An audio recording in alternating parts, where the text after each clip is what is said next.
नमस्कार दोस्तों, आपका स्वागत है हमारे चैनल अतरंगी सी कहानियाँ में। आज हम आपको सुनाने जा रहे हैं पौराणिक कथा च्यवन ऋषि और सुकन्या कथा। अगर आपको ये कथा पसंद आए तो प्लीज़ इसे लाइक एंड शेयर कीजिएगा और इसी तरह की कहानियाँ सुनने के लिए हमारे चैनल को सब्सक्राइब ज़रूर कीजिएगा। चलिए आगे बढ़ते हैं हम कहानी की ओर। प्राचीन काल में भृगु नाम के एक महान ऋषि हुए हैं। उनकी पत्नी का नाम था पुलोमा। एक बार जब ऋषि पत्नी पुलोमा गर्भवती थीं, तभी प्रमोला नाम का एक राक्षस शूकर अर्थात शुअर का रूप धारण कर उन्हें जबरन उनके आश्रम से उठा ले गया। पुलोमा ने छूटने का प्रयास किया। अथक प्रयास के बाद वे उस राक्षस की पकड़ से छूट गईं और बचने के लिए इधर उधर दौड़ने लगीं। इसी प्रयास में उनका गर्भ च्युत हो गया। तब उस च्युत गर्भ से एक तेजस्वी बालक पैदा हुआ। उस बालक में इतना तेज था कि उसे देखकर राक्षस भस्म हो गया। आश्रम में लौटकर माता पिता ने उस बालक का नाम च्यवन रखा। आगे चलकर वे ही ऋषि च्यवन के नाम से प्रसिद्ध हुए। भृगु के पुत्र च्यवन बड़े ही तपस्वी, तेजस्वी और ब्रह्म तेज संपन्न हुए। वे सदा तपस्या में ही लगे रहते थे।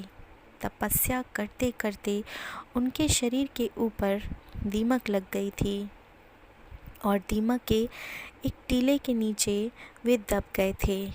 केवल उनकी दो आंखें दिखाई देती थीं। एक दिन महाराज शर्याती अपनी सेना सहित वहां पहुंचे। सैनिकों ने जंगल में डेरे डाल लिए। हाथी घोड़े यथास्थान बांधे गए और सैनिक इधर उधर घूमने फिरने लगे। महाराज शर्याती की पुत्री सुकन्या अपनी सखियों सहित जंगल में घूमने लगी। घूमते घूमते उसने एक टीला देखा। तभी टीले में से दो चमकती हुई आंखें दिखाई दीं। उत्सुकतावश वह अपनी सखियों के साथ टीले के पास आ गई और बाल्यकाल की चंचलता के कारण उसने उन दोनों आंखों में कांटा चुभो दिया। उसमें से रक्त की धारा बह निकली।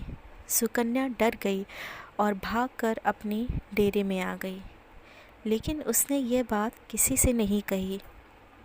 इधर राजा की सेना में एक अलग ही दृश्य दिखाई देने लगा। राजा की समस्त सेना का मलमूत्र बंद हो गया। राजपुत्री और हाथी घोड़े सैनिक सभी दुखी हो गए। राजा को बड़ी चिंता हुई। उन्होंने सबसे पूछा कि यहाँ पर भगवान भार्गव मुनि च्यवन का आश्रम है। तुम लोगों ने उनका कोई अनिष्ट तो नहीं किया? किसी ने उनके आश्रम पर जाकर अपवित्रता या अशिष्टता तो नहीं की? सभी ने कहा, महाराज हम तो उधर गए भी नहीं हैं। तब डरते डरते सुकन्या ने कहा, पिताश्री, अज्ञानवश एक अपराध मुझसे हो गया है। दीमक के ढेर में दो जुगनू से चमक रहे थे। मैंने उनमें कांटा चुभो दिया, जिसमें से रक्त की धारा बह निकली।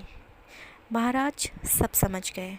वे पुरोहित और मंत्री के साथ बड़ी ही दीनता से महर्षि च्यवन के आश्रम पर पहुँचे। उनकी विधिवत पूजा की और अज्ञान में अपनी कन्या के किए हुए अपराध की क्षमा मांगी।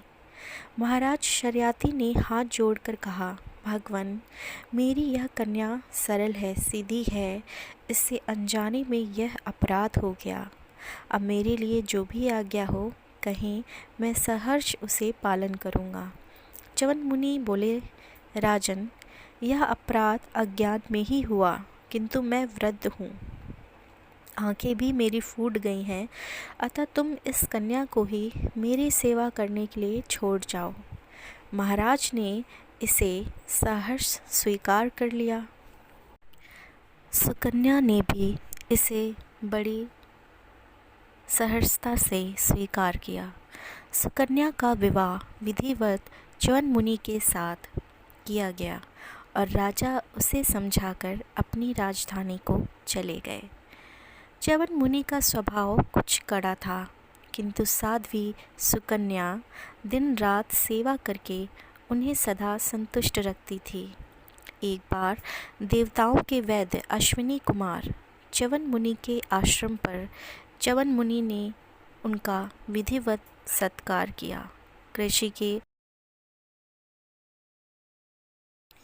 ऋषि के आतिथ्य को स्वीकार कर अश्विनी कुमारों ने कहा, ब्राह्मण, हम आपका क्या उपकार करें। च्यवन मुनि ने कहा, देवताओं, तुम सब कुछ कर सकते हो। तुम मेरी इस वृद्धावस्था को समाप्त कर मुझे युवावस्था प्रदान कर दो। इसके बदले मैं तुम्हें यज्ञ में भाग दिलाऊंगा। अभी तक तुम्हें यज्ञों में भाग नहीं मिलता है। अश्विनी कुमारों ने ऋषि की आज्ञा मानकर एक सरोवर का निर्माण किया और बोले, आप इसमें स्नान कीजिए। ऋषि च्यवन ने ऐसा ही किया। कुछ देर बाद सुकन्या ने 3 एक जैसे पुरुषों को तालाब से निकलते देखा। दरअसल पतिव्रता सुकन्या की परीक्षा लेने के लिए दोनों अश्विनी कुमारों ने भी अपने रूप वैसे ही बना लिए थे।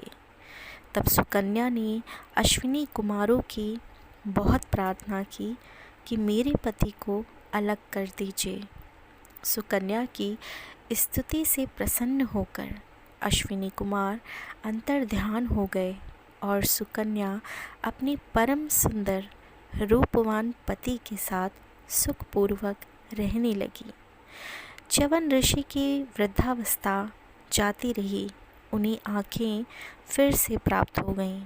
उनका तपस्या से क्षीण जर्जर शरीर एकदम बदल गया। वे परम सुंदर रूपवान युवा बन गए। एक दिन राजा अपनी कन्या को देखने आए। पहले तो वे ऋषि को ना पहचान कर कन्या पर क्रुद्ध हुए, किंतु जब उन्होंने सारा वृत्तांत सुना तो कन्या पर बड़े प्रसन्न हुए और उन्होंने ऋषि की चरण वंदना की कि आपके तप के प्रभाव से हमारा वंश पावन हुआ। उन च्यवन ऋषि के पुत्र प्रमति हुए और प्रमति के रुरु हुए और रुरु के ही पुत्र शौनक हुए।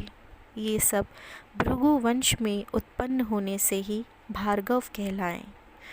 तो दोस्तों, ये थी आज की कथा। अगर आपको ये कथा अच्छी लगी हो तो प्लीज़ हमारे चैनल को सब्सक्राइब ज़रूर कीजिएगा। धन्यवाद।